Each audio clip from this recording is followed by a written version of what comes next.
ओम श्री गुरु सत्ताय नमः। सभी को प्रणाम। सच्ची सिद्धि आखिर क्या है? गुरुदेव इसको स्पष्ट करते हैं। भौतिक सिद्धियां तो उन जीव जंतुओं में भी पाई जाती हैं जो चलते समय पैर के नीचे कुचले जाते हैं। मक्खी आकाश में उड़ सकती है, बतख पानी पर चल सकती है, मछली जल में रह सकती है, गिद्ध दूर तक देख सकता है, मकड़ी को वर्षा का भविष्य ज्ञान रहता है, जुगनू का तेज चमकता है, सर्पदंश से क्षण भर में मृत्यु होती है। कहते हैं नीलकंठ पक्षी के दर्शन से लक्ष्मी मिलती है। गिरगिट कई तरह के रंग बदलता है। यदि इन्हीं सिद्धियों को प्राप्त करने के लिए साधना की जाए तो सफलता के अंतिम शिखर पर चढ़ते चढ़ते वहां पहुंचा जा सकता है जहां ये कीड़े मकोड़े पहले से ही पहुंच चुके हैं। लोगों को कौतूहल दिखाकर अपनी विशेषता सिद्ध करने की, आत्मश्लाघा पूरी करने की ही यदि हवस हो तो इसके लिए इतनी कष्ट साध्य गतिविधि अपनाने और सामान्य सुख सुविधाएं छोड़ने की तनिक भी आवश्यकता नहीं है। लोगों को अचंभे में डालने का काम बाजीगर बड़ी अच्छी तरह से करते हैं। वे इतनी अच्छी तरह प्रदर्शन करते हैं कि आश्चर्यचकित होना पड़ता है। उन्हें करना ही मुश्किल नहीं है। ये सब वो बहुत ही आसानी से कर सकते हैं। हाथ की सफाई का अभ्यास थोड़े दिनों में हो जाता है और बाजीगरी सिखाने वाले उन रहस्यों को सिखा भी सकते हैं। देखना ये है कि इससे अपना क्या लाभ हुआ और क्या दूसरों का हित साधन हुआ। 2 रुपए नाव वाले को देकर नदी पार हो सकती है। रोज तो कोई पानी पर चलना नहीं, हर जगह पुल है, नावें मौजूद है। इस सिद्धि को कोई व्यक्ति बहुत कष्ट सहकर प्राप्त कर ले तो उसे 2 रुपए नाव चलाने वाले को न देने भर की बचत हुई। बीमार को अच्छा करने में सिद्ध पुरुष जितना लाभ पहुंचाते हैं उससे हजारों गुने अधिक रोगी एक डॉक्टर अच्छे करता है।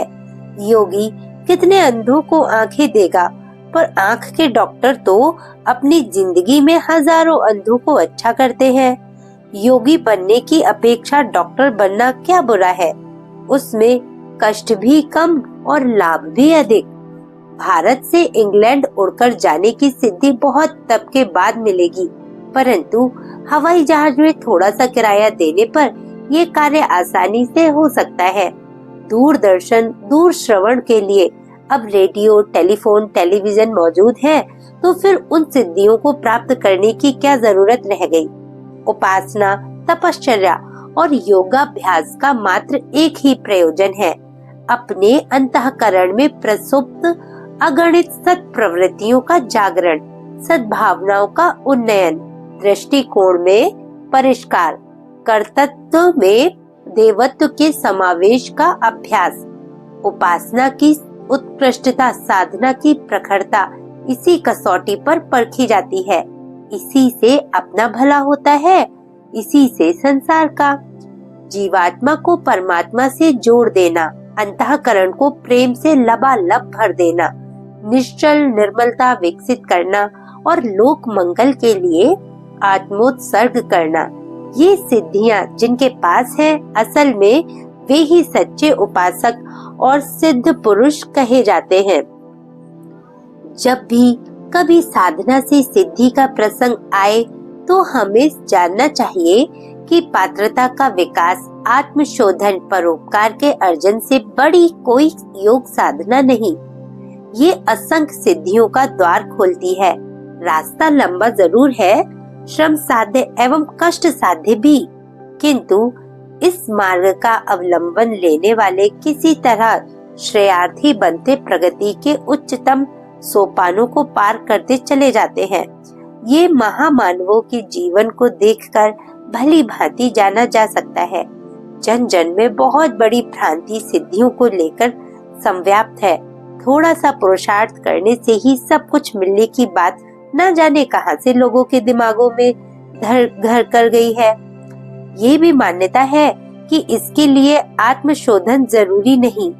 वस्तुतः सारी सिद्धियां विकसित, परिष्कृत, व्यक्तित्व के चारों ओर मंडराती रहती हैं। आध्यात्मिक साधनाएं यही सिखाती हैं कि कैसे अनगढ़ता से सुगढ़ता की यात्रा पूरी की जाए, चिंतन को कैसे परिष्कृत किया जाए तथा आत्मसत्ता को विराट सत्ता के प्रति समर्पित होने का शिक्षण कैसे दिया जाए। इतना भर करने से रिद्धि सिद्धियों का रहस्य उद्घाटन अपने ही अंतराल में होने लगता है। आप सभी का धन्यवाद। आपका दिन शुभ हो। ओम शांति। आप अपना बहुत बहुत ख्याल रखिएगा।